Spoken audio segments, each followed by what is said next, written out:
Hello, and welcome to the Orchard Cast. I'm your host, Jeremy Appel.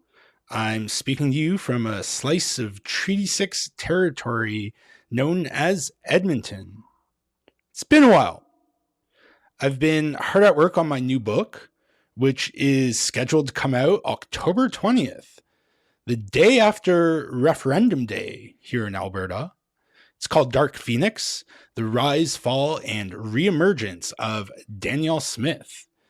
You'll be hearing a lot more about it from me as the release date comes closer.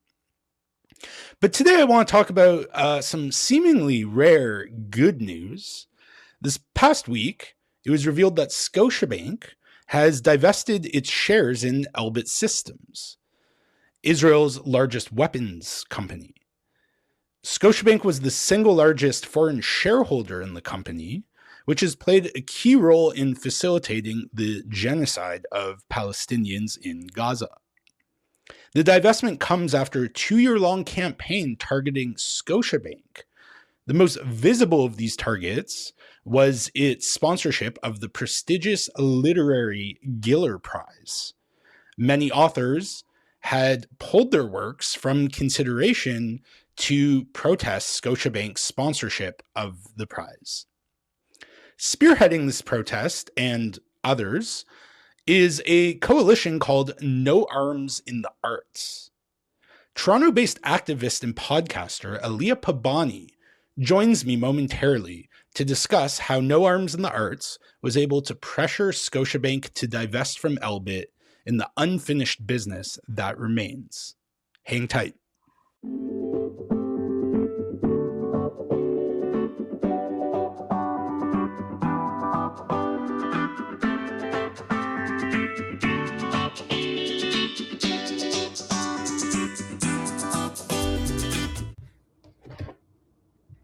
Aliyah, welcome to the Orchard Cast.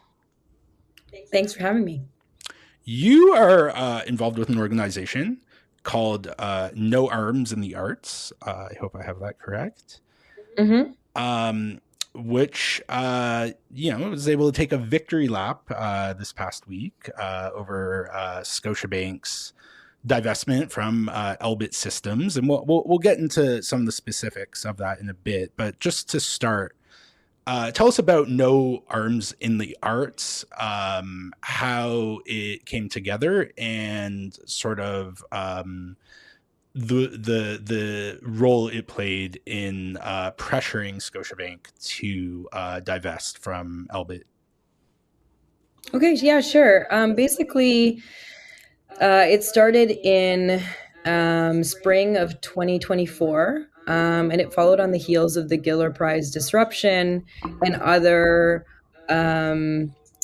basically what was happening in the cultural sector in Canada is there were a lot of sort of reactive protests or like one-off interventions in various spaces. A lot of things around, there was Wanda Nana Bush's high-profile resignation, firing. There needs to be like a portmanteau for those two words, because you're like, was it a firing? Was it, NDA signing, departure from the AGO, and then who's a curator there, their only Indigenous curator, around her social media posts. And then there was, a couple of artists, Palestinian artists, who were censored at the ROM, and, various issues like that in the arts. So basically, after the Giller Prize disruption and the letter that was sent from over 2,000 authors, Canadian authors, supporting the Giller Prize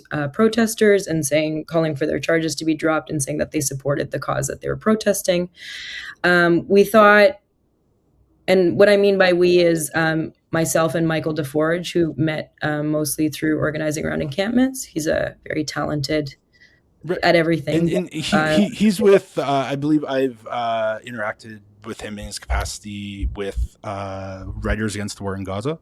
Yeah, he's involved with WAWOG or WAWOG Toronto. And at that time, we met up and we were sort of like, we were also speaking to PYM at the time and trying to like form a more cohesive strategy among all the efforts that were happening. PYM is the Palestinian Youth Movement, for those Yeah, listening. thank you. Yeah, we got we're going to be having a lot of acronyms today. No, please jump in with, because if I use shorthand at this point, yeah, jump in. But basically, we got together and we sort of looked at what might be a useful campaign to keep the momentum going with cultural workers. So it was like twofold. It was like trying to unify all the disparate efforts that were sort of like responding to a particular urgent, issue in the arts, but then not necessarily having the organizational capacity or the like long-term campaign strategy to like, some of them were successful, but like after that initial, reaction, it was harder for them to sort of sustain long-term pressure on, say, an institution like the AGO.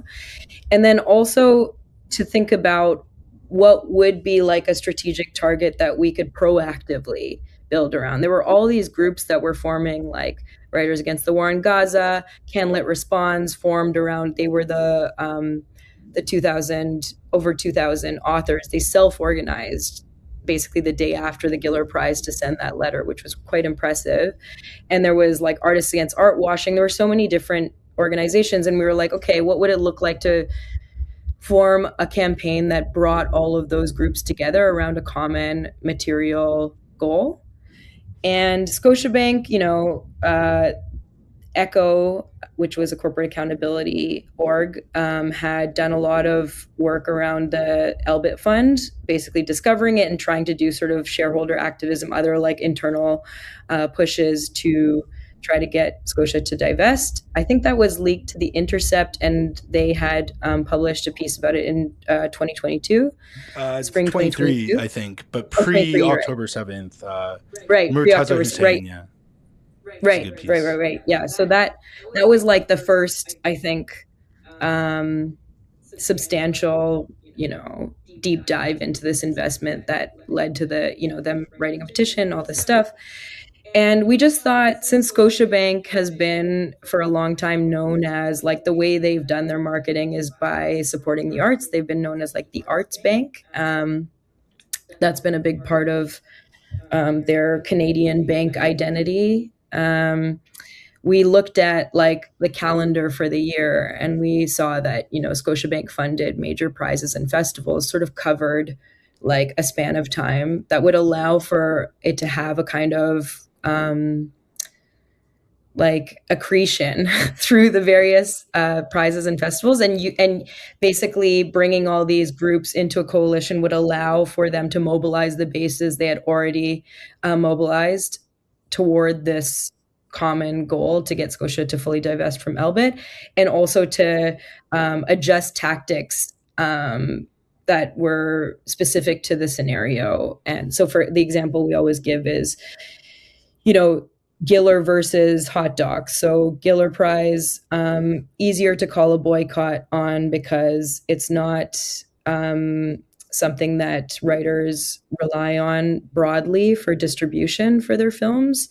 They don't have the same relationships with the Giller Prize as like filmmakers might have with hot dogs programmers. And so we mostly asked hot dogs filmmakers to use the stage of hot docs to call out this investment and apply pressure that way. And there were many who did, including Michael Toledano, who made and all the folks from Wet'suwet'en who made that great film Yinta, and they won the Audience Choice Award. And then they also called out Scotiabank during that screening. So that's a long answer, but basically that was sort of the rationale, was that, Scotiabank, it's an easy target in a way. It's like bank, bad, weapons, like Israel's largest weapons company, bad, it's like, yeah. Right. And then there are also sort of, I guess you could say all these other investments that are cause for concern that Scotiabank is involved in, that this could be seen as a proxy for. I'm thinking particularly of fossil fuels. I know Scotiabank isn't the worst offender at that. That would, I believe, be RBC, but like Yeah. nonetheless, and I think that's sort of the power of this divestment movement. It's like climate campaigners have been calling for divestment for feels like my entire adult life. Palestinian activists have been doing too. Of course, there's a lot of crossover between them.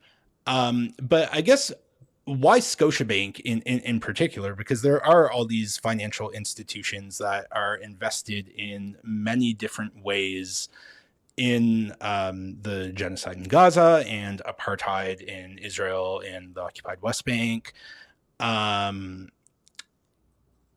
Among in many different ways. So why Scotiabank and why Elbit? Why was that something in particular that you sought to rally around? Okay, well, there's several reasons. Firstly, Scotia was the largest foreign stakeholder in Elbit Systems. Elbit Systems is Israel's largest weapons company. I think like 30% of like their output goes towards the IOF. The And basically there was a precedent for I think it was an Australian fund and a Norwegian fund that had divested from Elbit Systems over their potential or alleged use of cluster munitions and banned weapons. And we don't like to really push on that point, because what does it mean for there to be banned weapons? Like when you're dropping 2,000-pound bombs on like civilians in tents and like burying people like several, meters under rubble. Maybe that's not a banned weapon, but like functionally, when you're using any weapon like these on civilian populations, same thing. But so there was a precedent for that. And then also what I mentioned about the way our campaign understood its power is that we really tried to press on, traditionally artists are seen as sort of people who can speak out, or they can speak through their work to various political causes. And our sense is that, in this like horrible neoliberal hellscape we're in, like art is very like easily appropriated to whitewash elite violence and state violence. And actually, what we need to get back to is an understanding of artists as workers, and that collectively their cultural work, it forms it's the material that actually makes these institutions work. Like our work accrued, and the withdrawal of that work actually can bring these institutions to their knees. They need it. In the same sense, like Scotiabank isn't sponsoring the arts because they love paintings or whatever. It's because art is a useful tool for them as well to like, whitewash their brand. It helps. It's a very cheap marketing tool, essentially. So it's specifically because of those factors, and also the fact that so our leverage comes from the cultural sector. So because Scotiabank is the arts bank, then it made sense that that's where our leverage lies as cultural workers. Like if we're trying to get people to withdraw their work to force a divestment, it would make sense that we would do it to Scotiabank. And then I think also people don't realize, because people will say like, oh, all banks are, even if you think Elbit is a terrible, uniquely terrible company in this moment, which I do, given the circumstances, like all the banks are invested in them. But BMO, I think, has a quite big portfolio with them as well. It's not even like at the time we started this campaign, and even for a fair amount of it, like the Globe reported, Josh O'Kane with the Globe reported how Scotiabank was uniquely over-indexed in Elbit Systems with an investment that was 40 times higher than their closest competitor. So I think, I mean, obviously now they're divested and they've been slowly divesting, but I don't remember exactly when that piece came out, but like at the time, closer to the time we started this campaign, they were much, much more. Let me just check. Oh, is this the September 24 piece with David Um, Milstead? yeah, exactly. That has a clarification at the bottom because the original story didn't mention October 7th.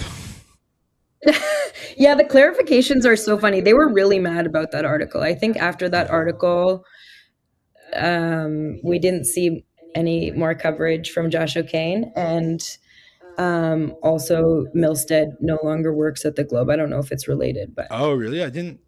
Are you? Huh. yeah, I think he moved on to another business publication. I don't remember what it was. Oh, yeah. I'm not trying to say anything. I'm just saying. Yeah. It You know? is interesting. Well, I mean, you can read. We can read Globe and Mail columns and know where essentially all their columnists, stand on this. Yeah, exactly. And, of course, they're going to raise concerns when reporting is inconvenient to the agenda that they're attempting to Yeah. carry out. What's interesting is like with these major publications, it's like because this campaign took place in the culture sector, I don't think they were watching it as closely. Like the culture reporters like Richie Astley with the Star and Josh O'Kane and stuff who were covering this story. I think two things happened is like at first it was just a culture story, like who gives a shit about culture? Is that like really a threat? And then the campaign became successful and kept like it just wasn't going away. At first it was a report on a disruption. Obviously that's going to be news everybody has to cover. But then when the campaign sprung from it was actually like kind of threatening, slowly you see these reporters have like culture reporters having trouble getting these stories through more and more. And so it was kind of interesting that it was sort of like a sleeper and then it like got the attention of, whoever's attending the same like dinner parties as Scotia execs, and then it started. We just kept seeing like with CP, with the Star, with the Globe, like it's like we would have a reporter that's like our guy who we're like working with, and I mean guy in the gender neutral sense. And then slowly it would be like, I don't know how easy it's going to be to get a story out about this, but I'll try my best. Yeah, Yeah. and what were some of the challenges your campaign faced, sort of on the road to this divestment from Elbit? Hmm. I mean, In terms of the Giller Prize, thinking of just a lot of low engagement tweets from Alana Rabinovich, who is the yeah. founder of the Giller Prize. Speaking of Globe and Mail columnists, I recall Marsha Letterman, who's supposed to be like their liberal Zionist commentator, say, a lot of people are saying that this campaign is not actually targeting Scotiabank. It's targeting the Giller Prize because its founder's last name is Rabinovich.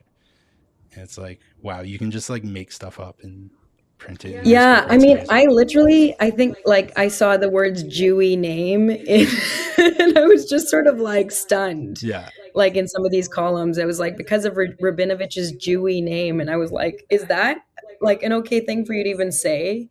I guess if you're Jewish and if you're pro-Israel, you can say whatever you want. I mean, you could, Yeah, I guess. you know what I mean?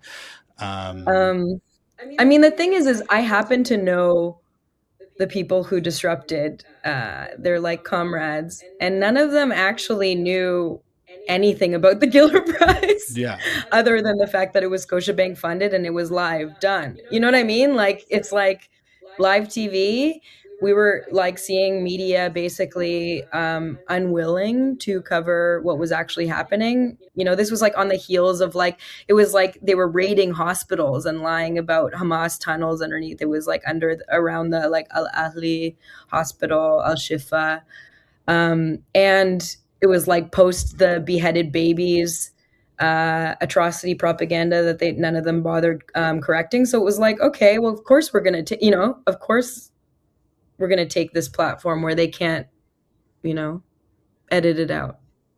Yeah, that was another. The Globe edited that speech by Pankaj Mishra Yeah, to forgot about remove that. any reference to Gaza. Um, yeah, and so it's interesting too that it's not the sort of divestment component is a big part of what you're doing in sort of the end goal. But it seems that you're, based on your answer to my initial question, that there was also sort of this climate of repression that your group was responding to as well. And I'm wondering how those sort of what your insights might be into how those two aspects sort of work in tandem. Mm, can you give me more like what you're thinking about Well, that I said? yeah. In terms of like you mentioned that sort of how No Arms and the Arts came together. There was, on the one hand, there was the Giller Prize and the disruption of that. You also had the renowned Indigenous artists sort of fired from their prestigious Curator, role at yeah, the yeah. AGO. And I mean, you keep seeing more and more things of that. Very little media coverage. A story in the Star, a story of the CBC here or there, but any like the most micro of microaggression against a supporter of Israel who is Jewish is just national emergency in some quarters. And yeah, it's so there these sort of two things going on, right? You have all these Canadian entities that are complicit in the genocide, and then you have people speaking out against the genocide who are like losing their jobs, being publicly defamed and shamed and humiliated. And I wanted to ask you about how, because I think there is a clear connection there, right, Mm-hmm. between those two things, Of course. and I'm interested in your insight into that. Well, I think speaking out is very valuable, but it doesn't have as clear material consequences for Israel's genocide, So it's a really high risk thing for individuals to do, especially if they're in a position of power and they don't have a lot of leverage to fight it. And I think it's very easy for those moves to become, because people are speaking from their heart, or they're speaking on their social media, and which shouldn't be the business of your employer, if you're speaking out on your private. So I think Wanda's social media was even locked. Like, I don't even think it was a public account, Wanda and Anna Bush at the AGO. But I think the thing that like when you asked me what some of the difficulties we experienced as a campaign, it sort of resonates with this question because, yes, like Marsha Lederman, Stephen Marsh, Conrad Black, all of these people called, like, Warren Kinsella, all the reactionaries across the board, and even maybe some of the more, but even some of the more reasonable voices or whatever, they all had like bad words for our campaign. And like, we were compared to the Taliban, like culture wise, they're like the Taliban. They're trying to ban books or something, which is crazy. Anyway, that was Kinsella joint. Of Um, course, of course. but I think the thing is none of that really matters when you have a majority of artists who are withdrawing their work like from an institution. Like, they can try and smear us and smear our campaign all they want. I think the thing that mattered is as they devolved into these like name calling and this, there were some writers from CanLit who were convinced by, arguments that maybe the campaign was anti-Semitic. And part of it was that, like, as for a setback, one thing that happened was initially Scotiabank was the target. What happened was there were a lot of authors who were doing like inside game stuff with the Giller to try and be like, okay, how can we work on, like, a lot of former Giller winners were trying to like talk to Alana Rabinovich and be like, okay, well, how do we work on getting this divestment to happen? And Alana, I think, was telling them like, we want to make this divestment happen. We're like on our way to doing it. Stay tuned or whatever. And as we got news, because I think Ilana had spoken to the Globe and sort of made it seem like, okay, we had like, she said something like structures or systems take time to change, but people shouldn't mistake our silence for complicity or something like that. So it really suggested they were going to drop Scotiabank, like they were going to have a board meeting and drop Scotiabank like imminently. And the thing that was the issue for us, this was in 2024, like I think late summer. I think that was the issue for us is that, like, at that point, there wasn't a boycott. There was just a campaign against Scotiabank that was like these writers who had written this letter. And, we were also supporting, and, there was this Walrus piece by Josiah Neufeld that talked about, the authors who had been censored by the Giller or dropped out of the Giller when they found out about the Scotia investment, like Giller and related events. But we were concerned that if the Giller dropped Scotia, everyone would just be like, okay, well, fine. Now the Giller is clean or whatever, when they have an Indigo partnership and Azraeli Foundation sponsorship. And we were sort of like, no, it doesn't make sense that the Giller would, that we would apply, that. So we were just like, let's call a boycott so that it's very clear what the demands are, right? We can like unify people around certain demands. And at first it wasn't even a boycott at that point. It was like we spoke to authors that were, and we had been in talks with these authors, but we basically spoke to as many authors who had 20 books that were eligible for the 2024 prize and asked them if they would like publicly, collectively withdraw their work from consideration that year. And so we launched it with like 40 writers. We thought that there would be more Giller winners on that list because, they already won the prize, but actually it was the reverse. It was a lot of like really high profile emerging writers who had never won the Giller or never even been finalists, who were really early in their career and had like more to lose in a way. And what was interesting is, even just with that 40, it caused a problem. Like we started seeing the op-eds that like the Giller is going to be ruined this year and it's a tragedy and all this stuff from our friend Lederman, renowned book lover. But yeah, seeker of a humanitarian middle. Isn't that the subtitle of her October 7th book?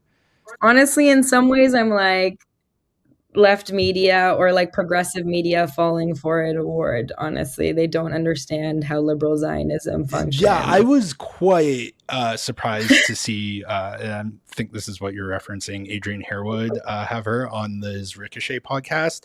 I would imagine he's known her for a long time. Being of a similar age cohort and having come from the mainstream media. I didn't listen to it, so I can't like really critique it substantively. And I am wary of the sort of, deplatforming trend, because I think that like these people have platforms and they. Oh yeah, I mean, platform was a word I used sort of like lazily. Yeah. But I regret it because I think that people have like a knee jerk reaction to it. But I meant it in a sense. Yeah. I find her incredibly pernicious. The way she writes about Gaza. She just simply doesn't like. Because I know the type very well, growing up as a Jewish person in Thornhill, they just can't compute that Palestinians are like equal humans who have equal rights, who's in that, the IDF might not be the most trustworthy source. And so a lot of her writing is just the self flagellation about how hard, how sad she is about what's happening in Gaza, and how it's really complicated, and because everything the IDF says is true, but a lot of people are suffering. So I'm really Well, she conflicted. was also asked by CBC's Commotion. She was interviewed on CBC's Commotion about the Giller. And she was asked, like, do you think that this boycott will have any material impact on like Gaza? And she was like, no. Like it wasn't just on Ricochet. Yeah, She yeah. was there was some authors in the West Coast who were trying to write to, I think, uh, the Vancouver Book Fest, because she had a session there. I think it's like people really don't understand how propaganda and like ideology have been wielded. Like, all of that aside, I guess my the thing that was difficult with the like when we actually formalized the demands to include Azrieli Foundation and Indigo, there were a lot of authors who, were down for the, like, we lost some people and we knew we would. Um, there were people who were down to say, okay, this, the logic of it, I don't think it stands up to, like, I think we had very clear reasons that we would include Indigo and Azrieli Foundation. We outlined them. You could find them on our website. Like, we even had people being like, well, I can't boycott Indigo because my book is sold there. And we like outlined all the reasons why we weren't asking people to pull their books from Indigo, and that what we actually were asking people to do. And part of the reason is that it's actually quite difficult, for a lot of reasons, for people to pull their books from distribution. So I wanted to ask you now about sort of the divestment, because we don't know for a fact that I believe David Feingold is his name. Mhm. The oh, Fingold. Fingold. That's right. That's right.